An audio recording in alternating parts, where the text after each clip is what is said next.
नमस्कार दोस्तों, कैसे आप लोग। उम्मीद है कि आप सभी अच्छे होंगे। तो आज की कक्षा में हम 4 नई चीजें सीखने वाले हैं। ठीक है, पहले पहले होगा हम गिनती सीखेंगे 31 से लेके 100 तक। ठीक है, 31 टू 100।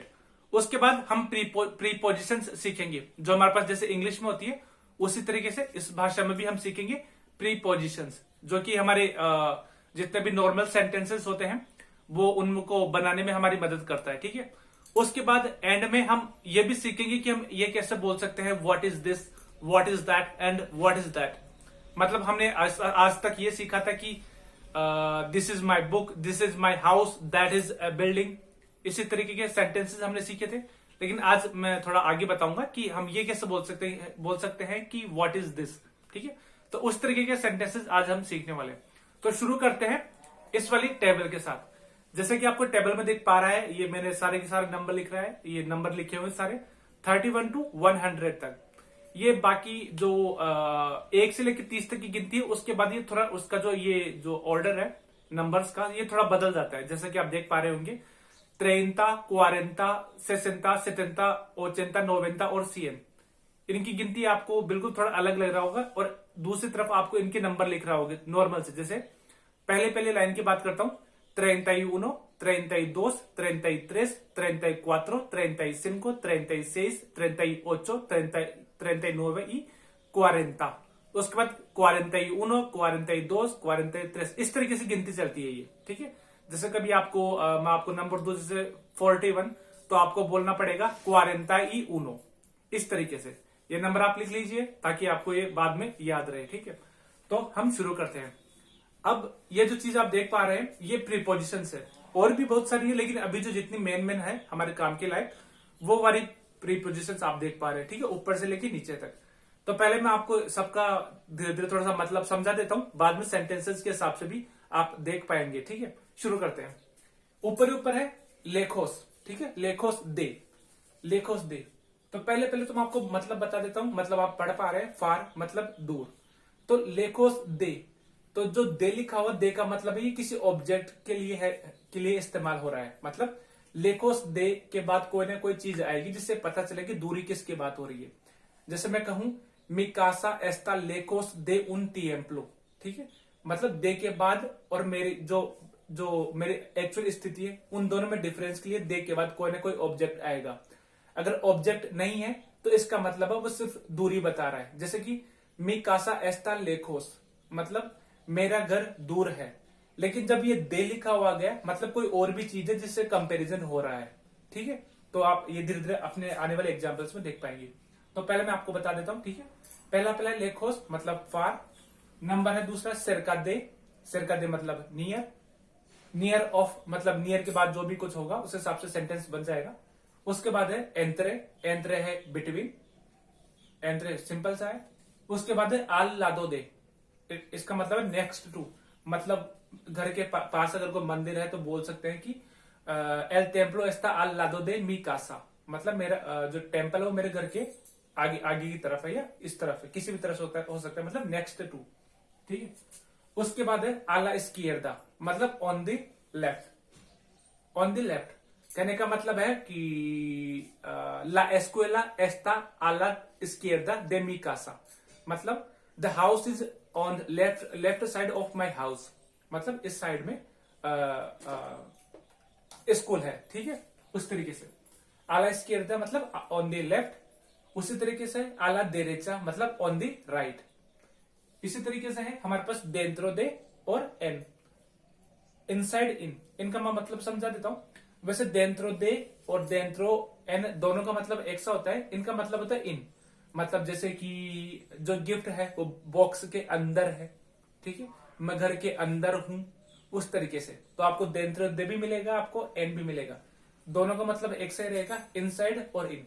ये धीरे धीरे आपको पता चलता जाएगा कि कहां सबसे ज्यादा इस्तेमाल होता है। वैसे दोनों ही सही है, लेकिन सेंटेंसेस के हिसाब से कौन सा सूट करता है उस हिसाब से हम लिखते हैं। उसके बाद है फुएरा दे। फुएरा दे, फुएरा दे मतलब बाहर होना, किसी चीज के बाहर होना। मतलब कि अगर मैं कहूं एस्टोय फुएरा दे मी कासा, इसका मतलब I am outside of my home, outside of my house. तो अगर वैसे इनका जितने भी अगर दे हटा दे इनके सबके, तो नॉर्मल सा मतलब निकलता है। जैसे ऊपर से शुरू करते हैं, फार, सरका, near, between, next to, left, right, इस तरीके से। लेकिन जब हम दे लगा देते हैं, दे का मतलब किसी चीज के बारे में और बताया जा रहा है, ज्यादा जानकारी दी जा रही है हमें, ठीक है।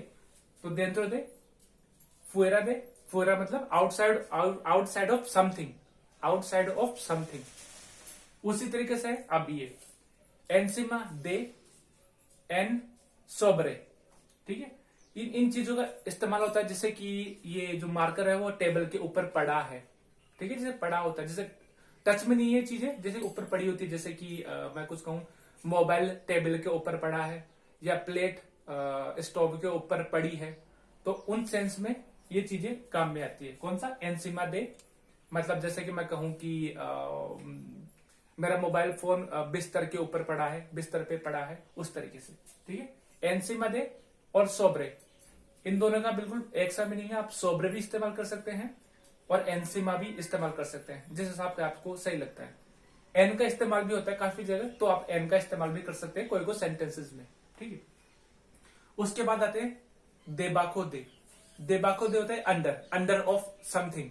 जैसे कि मैंने आपको बताया, दे का मतलब होता है कि कंपैरिजन हो रहा है, किसी चीज के बारे में ज्यादा जानकारी दी जा रही है कि उस चीज के नीचे। अगर सिर्फ देबाको होता तो मतलब अंडर, लेकिन देबाको दे आ गया मतलब किसी चीज के बारे में और बात हो रही है। यह देबाको दे कहने का मतलब है मी रोतुलादोर एस्ता देबाको दे मी कासा, देबाको दे मी कामा, मतलब ये this marker is under my bed, ठीक है, उस तरीके से। देत्रास दे बिहाइंड, इसका मतलब है बिहाइंड मतलब behind of something, behind of मतलब बिल्डिंग के पीछे, घर के पीछे, दरवाजे के पीछे, देत्रास दे, ठीक है। उसी तरीके से है देलांते दे, देलांते दे है इन फ्रंट ऑफ समथिंग। उसी तरीके से एनफ्रेंटे दे, एनफ्रेंटे दे होता है डायरेक्ट ऑपोजिट वाला, ठीक है, डायरेक्ट ऑपोजिट वाला। ये देलांते दे होता है मतलब सामने, कहीं भी हो सकता है। जैसे मैं बोला कि मैं भी लोगों के सामने था, तो मतलब लोग कहीं पर भी हो सकते हैं, वहां पर मैं इधर था, इधर था, उधर था। लेकिन जब एनफ्रेंटे इस्तेमाल करते हैं, या आफ्रेंटे, एक और है फ्रेंटे, सॉरी माफ कीजिए, वो मैं बाद में लिख दूंगा। एनफ्रेंटे दे वो है ऑपोजिट, मतलब सामने, सीधा। जैसे घर के सामने, मेरे घर के सामने एक मंदिर है, उसी तरीके से ऑपोजिट, ठीक है। और सबसे एंड में है आलरेदेदोर दे, आलरेदेदोर दे, यह है अराउंड, मतलब सारे के सारे लोग टेबल के अराउंड बैठे हैं, ठीक है। तो यह है अराउंड, मतलब ऐसे घूम फिर के होते हैं ना, जैसे 5 लोग एक साथ बैठे होते हैं झुंड में, उस तरीके से आलरेदेदोर दे। तो इनके सारे मीनिंग थे, तो ठीक है। ये पूरा था कि और भी है बहुत सारे, लेकिन अभी मैं जो जरूरी है वही बता रहा हूँ, जो हम हर काम में आते हैं। धीरे धीरे काम सीखते सीखते हम और भी नए वर्ड सीख जाएंगे। तो ये है, ठीक है। अब देखते हैं सेंटेंसेस भाई, इनका कहाँ का सेंटेंसेस का इस्तेमाल हुआ है, ठीक है। अब ये लिस्ट देखिए आप, लिस्ट में रेड वाला जो है वो हमेशा की तरह स्पेनिश में है, और जो ग्रीन वाले हैं वो इंग्लिश में है, ठीक है। तो अब जो रेड वाले हैं उनमें जो भी मैंने ये अंडरलाइन किया है सब में, इसका मतलब है कि मैंने जितने भी प्रीपोजिशंस आपको बताई है अभी थोड़ी देर पहले, उनका इस्तेमाल किस तरीके से हुआ है।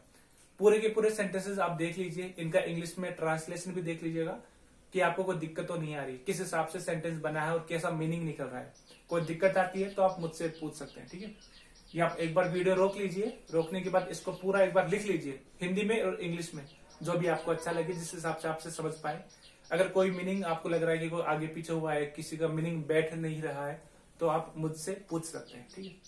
अब इसके बाद मैं आपको एक जानकारी देना चाहूंगा जो बहुत जरूरी है, ठीक है, बहुत जरूरी है ये जानकारी, क्योंकि ये हर जगह होने वाला है, ठीक है। अब ये आप इस स्क्रीन पर देखिए, आप यहाँ पे मैंने 2 चीज लिखी है, आ plus L is equal to आल, ठीक है। उसी तरह से नीचे लिखा है दे plus L is equal to देल, ठीक है। ये स्पेनिश में ये थोड़ा बना रखा है इन्होंने कि अगर जहां पर आपको आ एल दोनों को एक साथ लिखने की जरूरत पड़ती है, तो एक काम कीजिए, आप दोनों को मिला के एक वर्ड लिख दीजिए, ठीक है। जैसे कि आ और ये देल, आ और एल बनाए, इसको इन्होंने कर दिया आल, ठीक है। उसी तरीके से ये है अपने पास दे और एल, इसको मिलाकर कर दिया देल, ठीक है, देल। आप मीनिंग देख पा रहे हैं, आ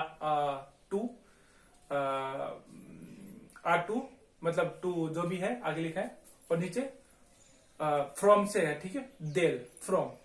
तो ये इनका मीनिंग आपको ये जरूरी याद रखने वाली बात है कि अगर आपको आ के बाद आप कोई आर्टिकल लिख रहे हैं, आ के बाद एल, तो आप आल लिख सकते हैं, मतलब लिखना ही पड़ेगा, लिखना पड़ेगा। और दे के बाद और एल लग रहा है तो आप उसको देल आपको लिखना है, देल, ये आपको हर जगह लिखना पड़ेगा। मीनिंग आपको ब्रैकेट में दिख रहा है, ठीक है, तो आप इसको आप याद रखें, ठीक है। तो ये था। अब कुछ नई बात मैं आपको सिखाने जा रहा हूँ, ठीक है। जैसे कि आज तक हमने स्पेनिश में सीखा था कि este es mi rotulador, este es mi borrador, esta es mi pizarra, esta es mi casa, este es mi ventilador, esta es mi televisión, esta es mi camiseta, ठीक है। इसी तरीके से अब मान लीजिए आपको कोई सवाल पूछना है कि what is that, what is this, कुछ भी थोड़ा न्यूट्रल मोड पे, ठीक है, जिसमें आपको भी पता नहीं कि इसका जेंडर क्या है। नॉर्मल सा होता है जैसे कि अरे ये क्या है, अरे वो क्या है, ऐसे हम पूछते हैं जेंडर में, जिसमें हम डायरेक्शन इतना इंपॉर्टेंट नहीं होता जितना कि वो जो सब ऑब्जेक्ट होता है वो ज्यादा मैटर करता है। जैसे कि आपने कुछ देख लिया, कोई बात हो गई, अरे वो क्या हो रहा है, तो वो का मतलब आप बता तो डायरेक्शन रहे, लेकिन आपका जो ज्यादा इंटरेस्ट है वो उस ऑब्जेक्ट में कि हो क्या रहा है। जैसे कि मैं आपको बताऊं कि इसमें और इसमें बस यही अंतर है, मैं सेंटेंस बोल रहा हूं, इसमें और इसमें बस यही अंतर है।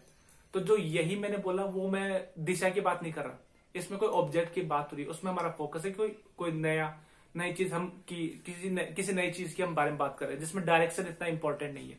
उस तरीके से जैसे कि आप किसी रूम में आते हैं और पूछते हैं अरे ये क्या है, तो आपको पता है क्या चीज है, लेकिन फिर भी आप पूछना चाह रहे हैं कि एक्चुअल है क्या बात। आप डायरेक्शन की बात नहीं कर रहे कि ये क्या है, इसका जेंडर कैसा है, नहीं, आप थोड़ा न्यूट्रल मोड पे कर रहे हैं, ठीक है, न्यूट्रल मोड पे। जैसे कि अरे यार उस दिन तो मेरे साथ उसने मेरे को बहुत बुरा किया, नहीं, ये थोड़ा अलग सेंटेंस हो गया, ये मैं बताऊंगा। जैसे कि अरे हाँ मैं वो सब नहीं कर पाया, ठीक है, होता है ना, जैसे मैं वो सब नहीं कर पाया, तो वो सब एक तरीके का होता है कि ये आदमियों के लिए यूज करते हैं, जैसे हम ऑल के लिए यूज करते हैं, लेकिन हम समझ जाते हैं कोई कंटेंट की बात हो रही है, कोई किसी मैटर की बात हो रही है, उस तरीके से।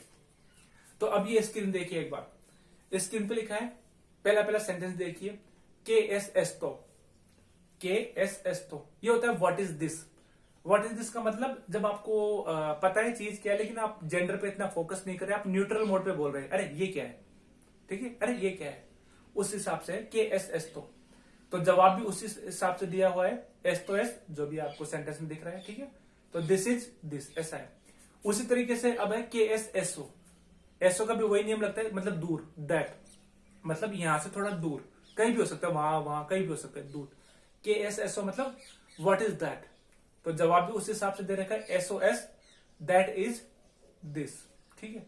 अब नीचे नंबर 3 पर है के एस आकेयो, के एस आकेयो मतलब what is that, what is that मतलब कोई लंबी दूरी पर हो रही है बात, जैसे कोई बिल्डिंग है, कुछ किसी को पहाड़ दिखाई दे रहा है, किसी को कोई वॉल्केनो दिखाई दे रहा है, या कोई हवाई जहाज दिखाई दे रहा है, उस तरीके से थोड़ा कुछ आउट ऑफ लिमिट में हम चले जाते हैं, तब का ये सेंटेंस है, केस आकेयो, अरे वो क्या है, वो, अरे वो क्या है, जिसमें आप ऑब्जेक्ट पे ज्यादा फोकस कर रहे हैं, वो पे इतना फोकस नहीं करेंगे जितना आपका ऑब्जेक्ट पे है, अरे वो क्या है, अरे वो क्या है, उस तरीके से, ठीक है। तो ये भी आप पूरा का पूरा एक बार याद कर लीजिए, ये बहुत ज्यादा जरूरत पड़ने वाली है चीजें की, ये बेसिक सेंटेंसेस है, ठीक है, ये बहुत बेसिक सेंटेंसेस है। कोई भी कंफ्यूजन होता है तो आप मुझसे पूछ सकते हैं। तो आज के क्लास में बस इतना ही था। आज के क्लास में हमने सीखा है 31 से लेकर 100 तक की गिनती, ठीक है। उसके बाद हमने प्रीपोजिशन सीखी है स्पेनिश में, जो भी होती है आप याद कर लीजिए, उसको लिख लीजिएगा, आप बार बार लिखिए, लिखने से फटाफट याद हो जाएगा, ठीक है। इसमें याद रखिएगा कि जहां जहां भी मैंने दे लगाया है प्रीपोजिशन में, तो दे का मतलब मैं किसी और ऑब्जेक्ट की भी बात कर रहा हूँ। दे का मतलब ऑफ भी होता है और फ्रॉम भी होता है, तो किसी चीज को कनेक्ट करता है दे, ठीक है। दे कनेक्ट, जो कनेक्शन होता है उसी के लिए काम आता है, किस चीज को बता रहा है कि हम वहां पर कोई और भी चीज है जिसके बारे में हमको जानना जरूरी है, ठीक है। उसी तरीके से हमने सीखे सेंटेंसेस देखे हमने इनका प्रीपोजिशन का इस्तेमाल करते हुए। उसके बाद हमने सीखा है आ एल, आल कैसे होता है, दे एल, देल कैसे होता है, ठीक है। तो इनको आप जरूर याद रखिए।